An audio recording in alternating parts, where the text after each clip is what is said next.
Tara, samahan nyo ako magluto ng nilagang baboy. Lagay na yung baboy sa kasirola and then yung ating sibuyas. Pagkatapos yung ating pamintang buo. Lagyan na rin natin ang asin. Siyempre, ilagay na rin natin yung ating tubig. At pagkatapos ay pwede na siyang isalang. Ayan, siguro malambot na yung ating baboy. Ilalagay ko na ang saging na saba.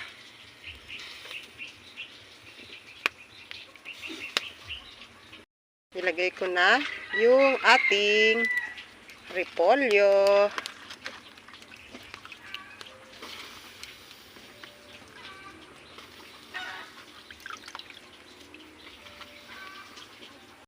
Yan ang patis.